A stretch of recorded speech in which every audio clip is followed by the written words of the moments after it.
internautes de Diaspora TV, nous sommes aujourd'hui à la rencontre de M. Diep Nazer, opérateur économique et cadre de la région du Guémon. M. Diep, bonjour. Bonjour M. Masqueleur, enchanté de t'avoir rencontré ce matin. Merci.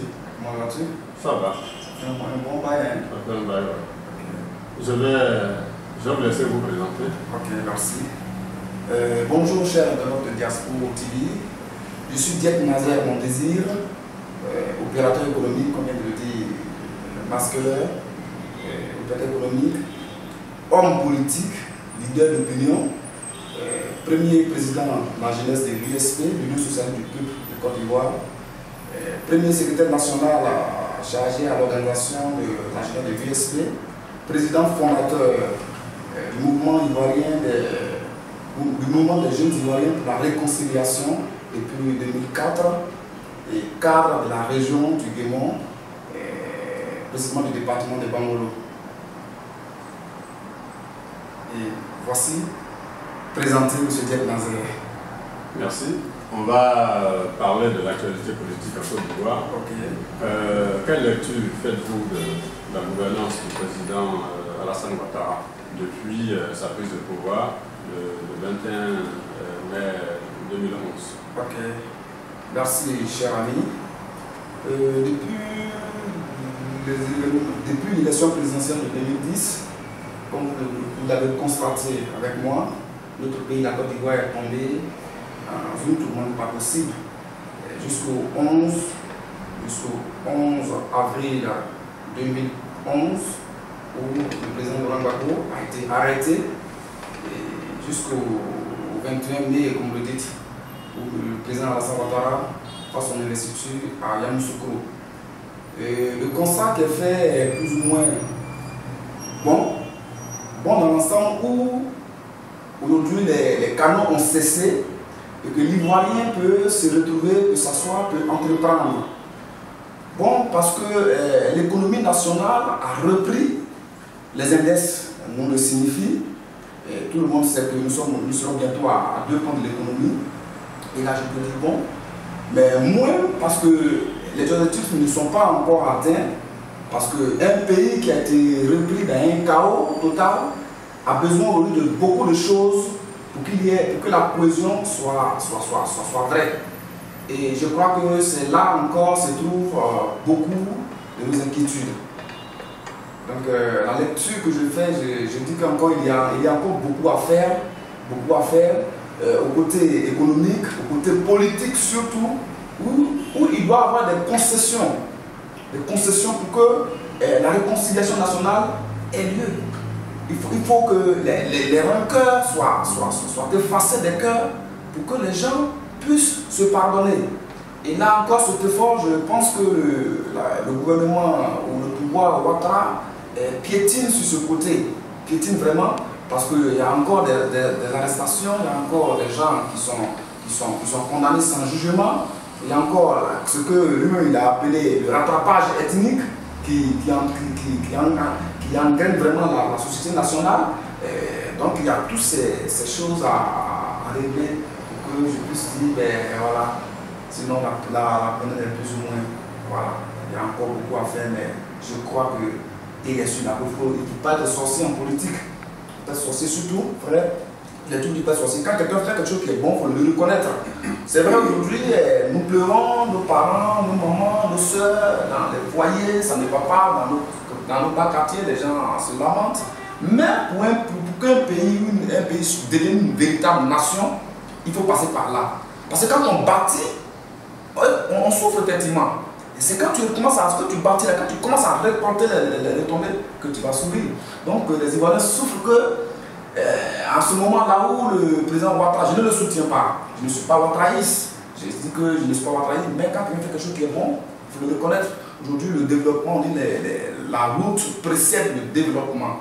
Donc c'est vrai qu'il faut le développement. Mais aussi ce que je vois et que j'ai souligné, c'est que en même temps que le président Ouattara est dans le développement des infrastructures, il faut qu'il soit aussi dans les foyers de nos parents, dans les assiettes de nos parents.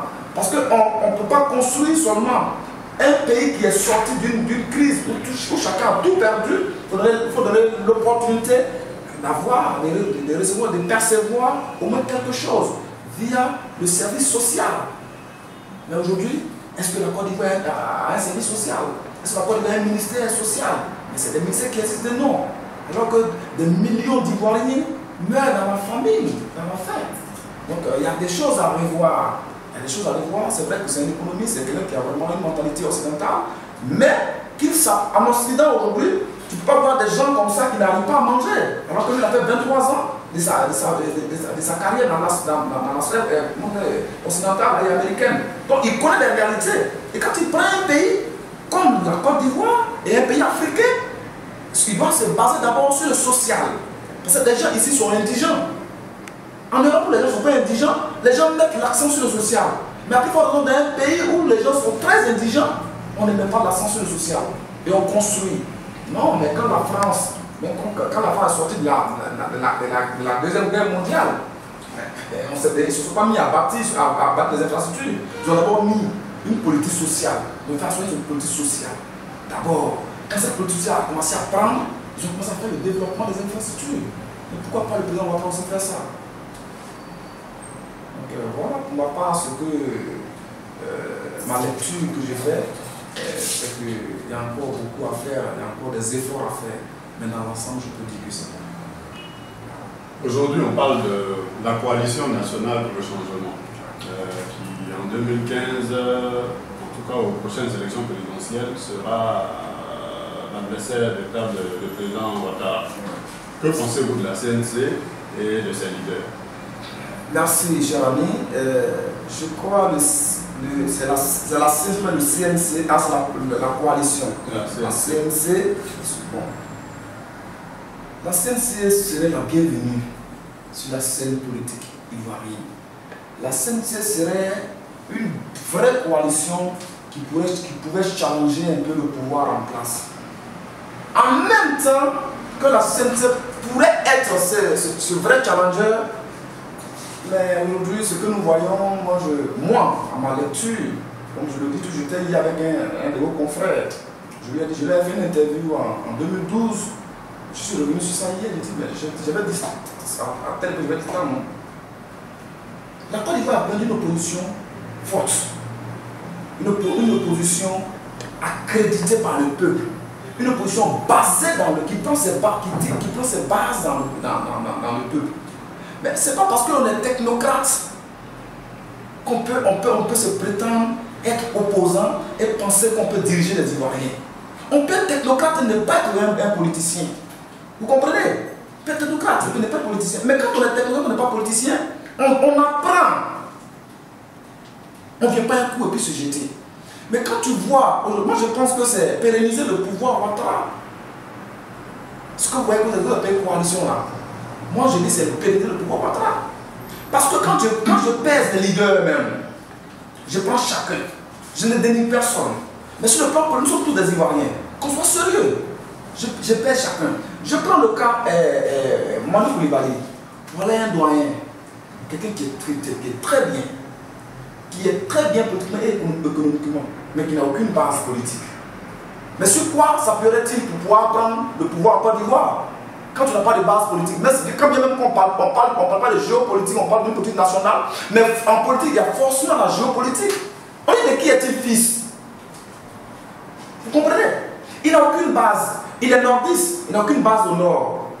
Il était d'Azagé, mais il n'a jamais été même. Il a été candidat à Koumassi. Mais pourquoi? Quand ton pouvoir est tombé, il n'est pas chez lui là-bas, pour être candidat pour avoir une caution de son peuple. Il y a ça. Je prends le président Bani. Voilà quelqu'un qui, quand il a été Premier ministre, a jeté des milliers d'Ivoiriens au chômage, a mis des dettes sur des Ivoiriens, qui n'a même pas réparé ce cas aujourd'hui, et qui vient demander en même temps la voix de ce peuple que tu as affamé hier. Mais de quoi nous parlons-nous? La politique d'abord, c'est le bien-être social. C'est le bien-être social. On va pour que ton peuple soit heureux. On dit, bon, je peux rendre mon peuple. Mais dis toi-même, avant que tu le viennes, tu as ramené ce peuple-là. Mais de quoi? Il ne faudrait pas qu'on soit soutenu par les gens pour dire qu'ils veulent nous truc. Et je prends la troisième personne, c'est le diplomate, son excellence, M. Issa Mara. Oui, c'est vrai, on nous dit que Ouattara a passé 23 ans, il est venu le président en Côte d'Ivoire. Mais avant qu'il Ouattara soit président, il a été à la prison pendant plus de 10 ans.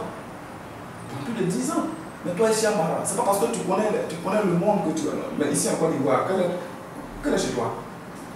Tu as une fois été candidat chez toi? Tu as une fois parlé au nom de ton peuple? Mais c'est comme ça, on commence. Mais M. Essi ne fait pas encore partie de la CNC. D'accord. Donc, donc je me retire. Mani, Oui. Kakabé. Oui. Kakabé, quand je reviens à la CNC, voilà Kakabé, voilà un jeune que j'aime beaucoup, que j'apprécie.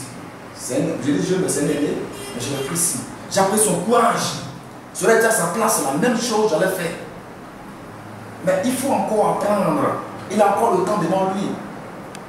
C'est vrai, je l'encourage. Mais pour qu'il soit crédible, qu'il se défaire de ces gens. On n'a pas besoin d'être dans une coalition pour se faire entendre. Quand ta politique est bonne, tout le monde te suit. Qu'il se noyau. Parce que ce noyau, nous, en tant que jeunes Ivoiriens, je parle en tant que leader d'opinion.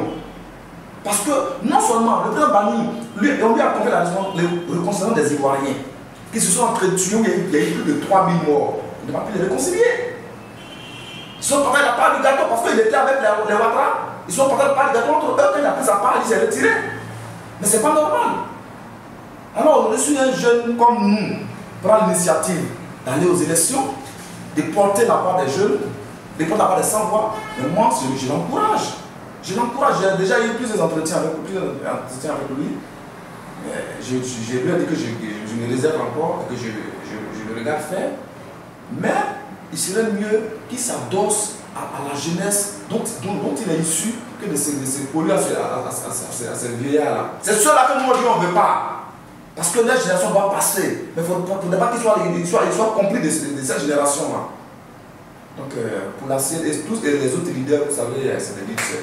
Chacun, il n'y a pas de petits serpents, mais il y a des serpents qu'on veut tuer facilement aussi. Il n'y a pas de petits serpents, mais il y a des serpents qu'on veut tuer facilement. Ok. Revenons sur le cas Bani, puisque vous en parlez.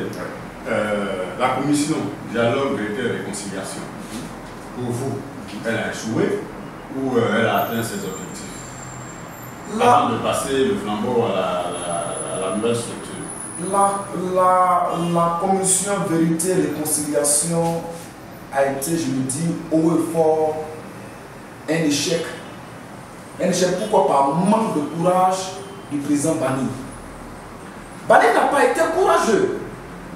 Parce que tout à l'heure j'ai dit que c'était un partage du gâteau.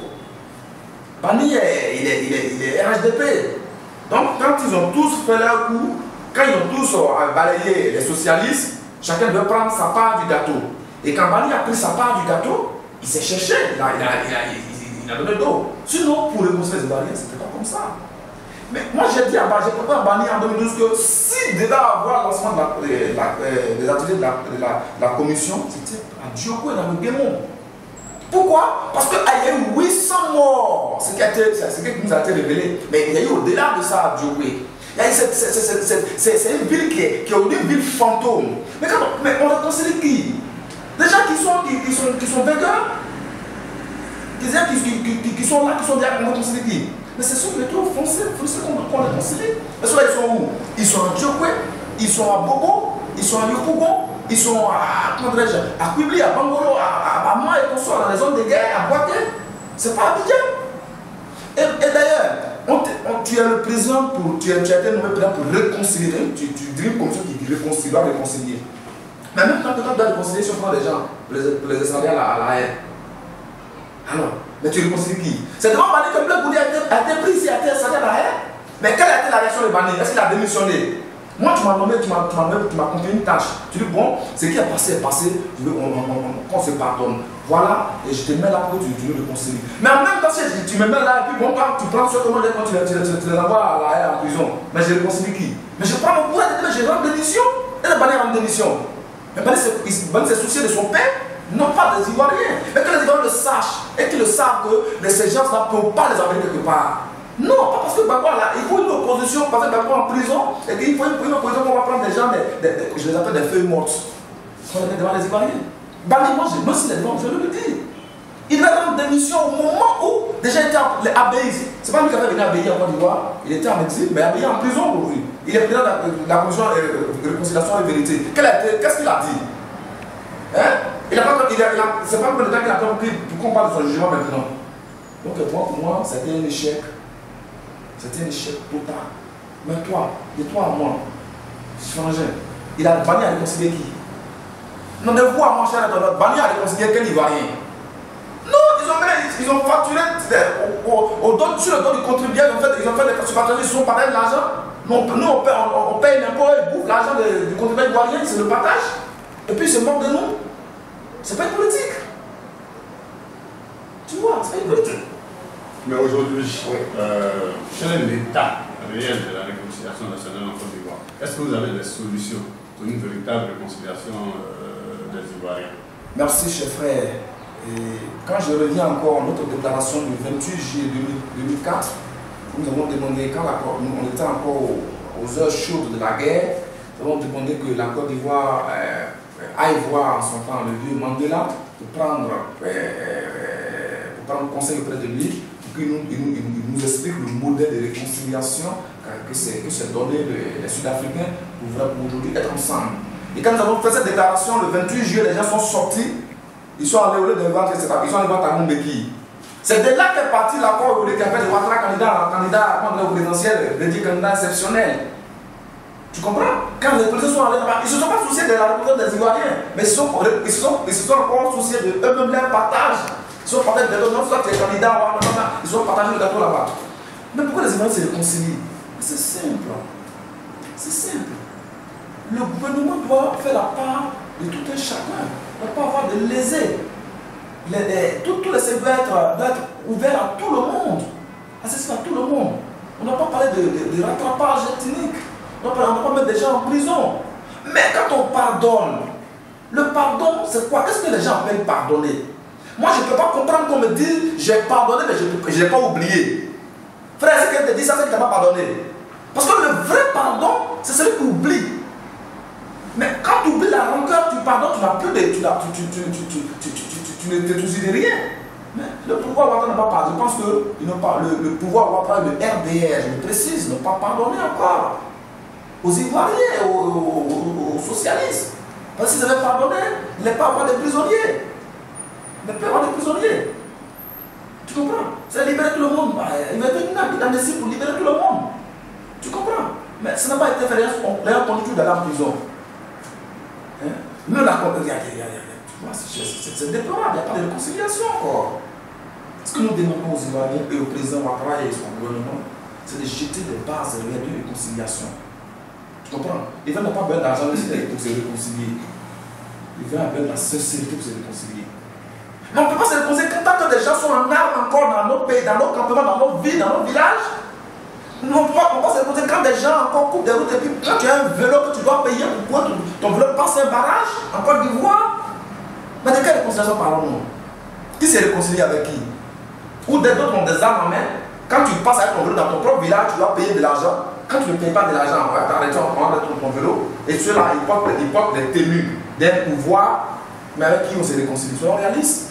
Moi, je suis de l'Ouest. Je suis de l'Ouest. Mais la route qui va dans mon village, il y a un barrage des FRC qui est là.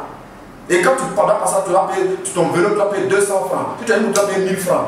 Dans mon propre village, tu dois quitter mon village dans ma commune, je dois payer de l'argent à des militaires. Mais avec qui je me réconcilie?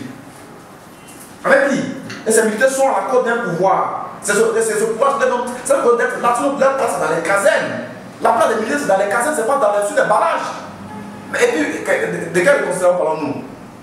Où des gens sont dans les palais, puis ils vivent à l'Est. Nous, on est malmenés par les versis, par des dozos, et puis on parle de réconciliation. Donc on a laissé moquer des Ivoiriens. On a laissé moquer des Ivoiriens. On est au concret, on dit ce qui est vrai. Donc moi je suis désolé, la réconciliation encore piétine. Et que si les Ivoiriens doivent se réconcilier, cela, il va de la bonne foi. Je le dis, je le répète, la bonne foi du gouvernement et de son président de la République. Voilà. Nous poursuivons notre entretien avec M. Dietz. Pour qu'il y ait des élections crédibles en Côte d'Ivoire, il faut une CEI juste et transparente.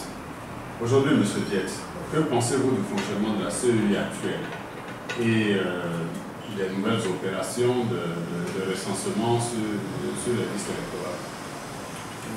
Merci beaucoup, frère. CEI actuelle, je dirais non, c'est la même CEI, puisque la tête est toujours là. Je m'interroge encore, je pose plusieurs questions qui n'ont pas encore de réponse. Je m'interroge, est-ce à ce seul poste que le président Ouattara pourrait utiliser le ministre M. Bakayoko? C'est une question que je me pose tous les jours, mais je n'arrive pas à avoir de réponse à cette question. Ou bien, pour eux, l'équipe qui gagne, on ne la change pas. Sinon que cette CEI, quand même, à ma connaissance, devait changer d'entité. Voilà, un monsieur, un diplomate aussi, très bon diplomate, qui a été président du CEI, qui a gagné des élections en Côte d'Ivoire, une élection présidentielle, il y a eu 3000 morts. Mais attendez, il a encore couronné parce qu'il a fait 3000 morts? Non! Parce que M. Bakayoko a gagné l'élection et 3000 morts, il faut le reconduire à son poste. Nous sommes quand même sérieux. Et cette même CEI va encore aller aux élections où encore des gens ont des armes, comme je le dis toujours. Mais c'est quelle CEI? Mais bon, d'accord. Il n'y a plus de... Bon, dans quel hôtel encore ils vont aller programmer les résultats des élections 2015? Encore au Golfe ou bien à cette CEI? Non. Voilà, c'est la même chose que M. Baninga, je disais tout à l'heure. C'est des gens qui n'ont... C'est-à-dire que pour moi, quand on n'est pas courageux, mais il faut l'écarter. Quand on n'est pas courageux, il faut le dire sincèrement. Monsieur Youssouf Bakayoko devait décréter les élections nulles et non avérées. Parce qu'il y a eu jusqu'à 13 départements qui étaient litigieuses, dont les résultats étaient litigieux. Mais quand on va pour une telle élection, quelqu'un, aujourd'hui, après nous avoir bombardé un palais présidentiel, c'était une première dans le monde, ce monsieur-là qu'on le reconduit là, le président Ouattara n'a pas de... pour moi, vraiment, je dis qu'il ne prend pas les Ivoiriens au sérieux. Cette CEI, pour moi, ne peut pas organiser une élection crédible en Côte d'Ivoire. Monsieur Diet, c'est bien bon de critiquer le gouvernement en place, de critiquer bon nombre de personnalités politiques. Mais vous, aujourd'hui, est-ce que vous avez des propositions pour la prochaine élection présidentielle en Côte d'Ivoire? Propositions concrètes? Oui, mes propositions sont très simples. Il faut changer la tête de la CEI. Il faut mettre quelqu'un d'autre comme président de la CEI. Cette équipe qui a gagné les élections de 2010 doit partir.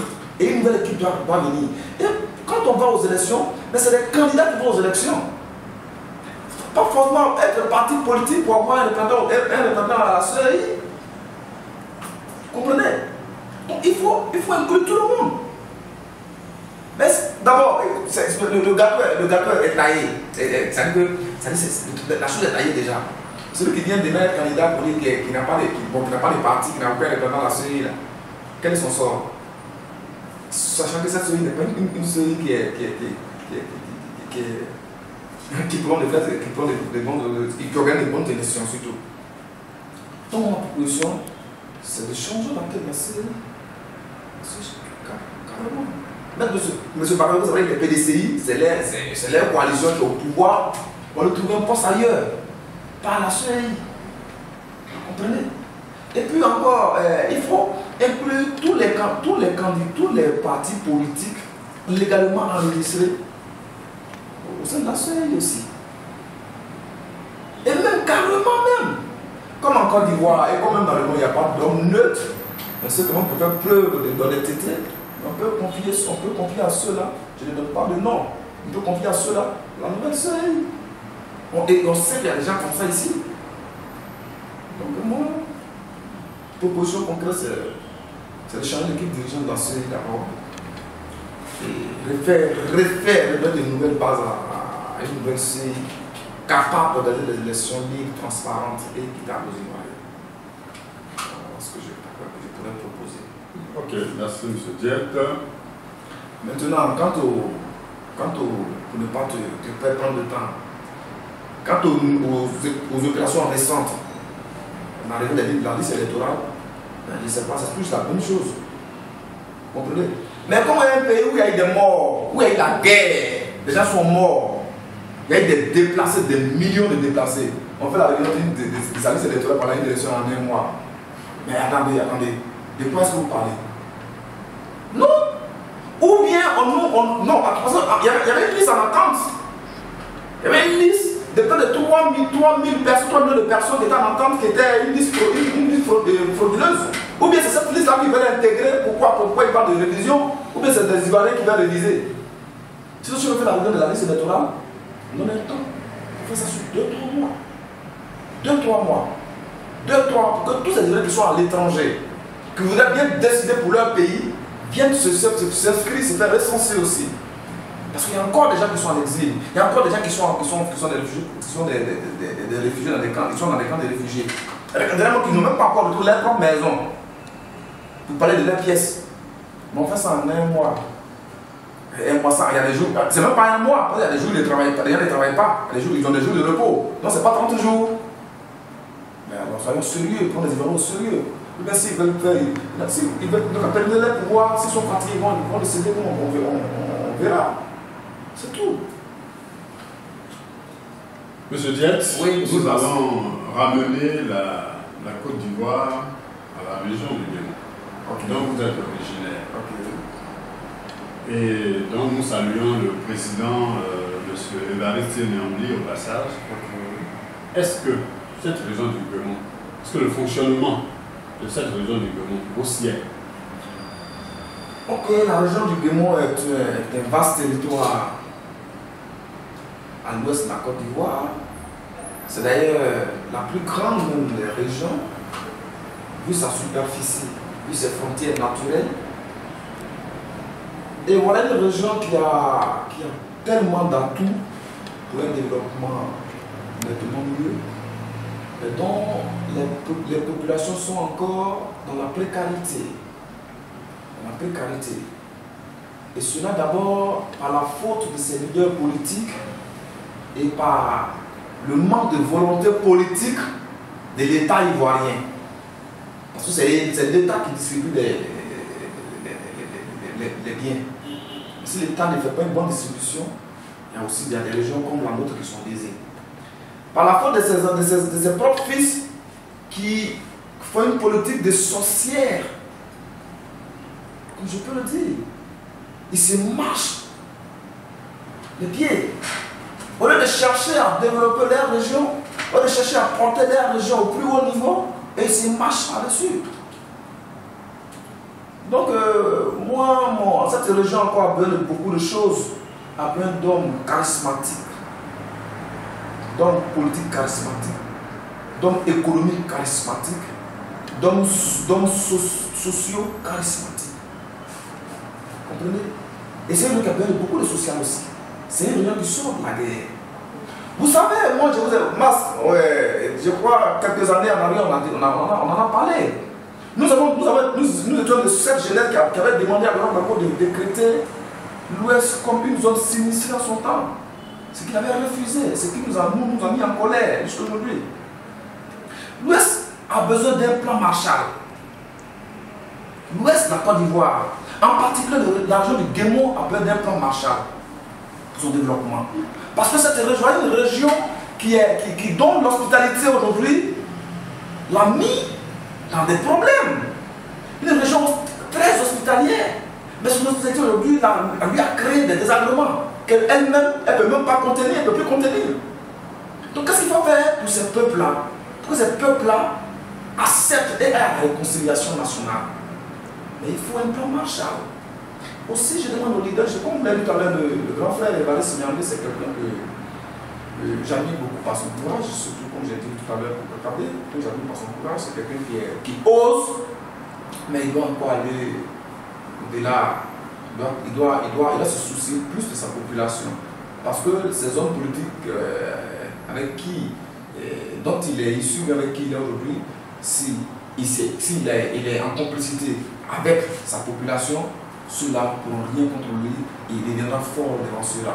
Et quand il n'est pas en complicité avec sa population, il devient faire devant ces hommes, ces leaders politiques. Donc je souhaiterais, je lui demanderais d'être complice avec ces populations. Et de travailler. Regardez, je prends un exemple de Diokwe, qui est la capitale du Guémon. Mais c'est un homme qui a bâti Diokwe. Un homme politique. Un homme du pouvoir qui a bâti Diokwe. Diokwe est bitumé. Ce n'est pas le président de la République qui a envoyé le bitume à Diokwe. C'est un homme. Mais pourquoi ne pas aussi envoyer ce bitume dans tous ces départements-là? Pourquoi tous ces leaders, ces députés, ces maires, ces hommes d'affaires ne peuvent pas le faire? Donc aussi, il faut une cohésion. Cohésion des fils et filles de la région du Guémon. La région du Guémon a besoin de la cohésion de ses fils et filles pour son meilleur développement. Alors que ce que je constate aussi, il n'y a pas de cohésion. Les leaders politiques, même les élus, il n'y a pas de cohésion autour. Pas de cohésion ici. Ici, c'est chamaille, d'autres, il y a l'hypocrisie qui règne entre eux, il y a la haine, et voilà. D'autres disent qu'on n'est pas du même parti, on n'est pas du même bord politique, alors que le développement n'a pas de coloration. Le développement n'a pas de couleur. Quand tu mets bitume à terre, on ne va pas dire que ce bitume est PDC, ou bien il est RD, ou bien il est FPI. Non, non, jamais. Quand tu crées une grande école dans ton département, c'est tout le monde qui y va à l'école. Donc les cadres, les politiques, les autorités, les élus du Guémon se mettent ensemble pour un meilleur développement, pour un véritable développement de notre région. D'accord. On va maintenant ramener la Côte d'Ivoire à votre personne. Tout à l'heure, elle était Côte d'Ivoire. Elle est revenue à la région du Guémon. On la ramène à votre personne. Jeune cadre dynamique que vous êtes, opérateur économique, vous devez certainement avoir des ambitions politiques vis-à-vis des prochaines échéances électorales en Côte d'Ivoire, dans le Guémon et aussi en Côte d'Ivoire. Ok, mais avoir des ambitions, j'en ai déjà. Le fait d'être opérateur économique, c'est une ambition. Et le fait d'être un leader d'opinion, c'est une ambition. Et aussi pour la région du Guémon, vous savez, je suis dans l'humanitaire aussi. Et depuis 2012, la structure dont je suis coordonnateur en Côte d'Ivoire œuvre dans le Guémon, surtout. Nous menons des actions dans le Guémon. Mes ambitions pour le Guémon, c'est voir ce Guémon-là sortir de sa léthargie. Mais ambition politique, comme je suis chrétien et que je crois que Dieu, le temps est le second nom de Dieu, je laisse Dieu décider. Sinon, pour le moment, je suis humanitaire, je suis un bénévole pour la région, pour ma région. Je suis bénévole pour le moment. Je préfère aider mes parents, aider mes frères et soeurs à aller à l'école, à quand même se divertir, à comment passer une bonne fête de Noël, à avoir un cadeau en fin d'année, que d'aller dire non, je vais être député, je vais être maire, et puis bon, devenir ennemi. Cher ami, la meilleure politique, c'est celui qui fait le social. Donc moi, je suis dans le social. Je le dis, je suis avec une soeur que tu connais très bien. Excusez-moi, c'est Nicole Guéhi, qui a mis sur place une structure d'aide communautaire. Que depuis 2012, nous faisons des dons dans la région. On réhabilite des écoles. On permet aux enfants surtout d'avoir des cadeaux en fin d'année. Ce que nous n'avons pas eu l'occasion d'avoir quand nous étions petits, nous étions encore au village. Et que ce que certains enfants n'ont pas l'occasion d'avoir, alors que d'autres ici à Abidjan ont ces cadeaux, ont ces privilèges. Donc voici là mes ambitions. C'est d'avoir un peu prospère, une population qui vit aisément, et une population qui est réconciliée entre elle-même, une population qui rêve au bien-être de son département et de sa région. C'est là mon ambition. Notre entretien tire bientôt à sa fin. Monsieur Dietz, Oui, monsieur. quel est votre mot de fin? Ben, mon mot de fin, c'est d'abord vous dire merci. Merci, vous qui nous donnez l'opportunité aujourd'hui de parler à ces milliers d'internautes qui suivent Diaspora TV à travers le monde entier et de permettre aussi à nos populations d'entendre nos voix et de savoir qu'ils ont aussi des fils et des filles qui encore ne sont pas corrompus. Oui, je le dis ouvertement, ils ne sont pas corrompus. Et donc, mon mot de fin aussi, c'est de voir une Côte d'Ivoire apaisée surtout.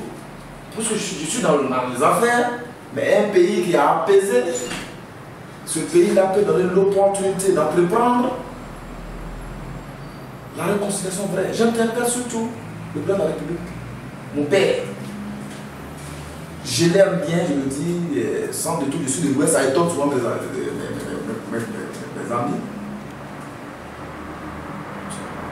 Ça les étonne, mais je l'aime bien parce que je crois que c'est un homme qui est objectif. Les gens j'aime des hommes objectifs comme lui, mais qu'il fasse encore beaucoup d'efforts pour nous réconcilier, pour nous mettre sur les rails du véritable développement et non pas seulement dans la bouche, dans les longs discours, dans la théorie. Je vous remercie. Nous arrivons à la fin de notre entretien. C'était M. Dietz Nazer, opérateur économique, qui apportait sa contribution à tout ce qui est actualité politique en Côte d'Ivoire. Il était au micro de Diaspora TV. Au revoir, chers internautes, et à bientôt. À bientôt. Merci.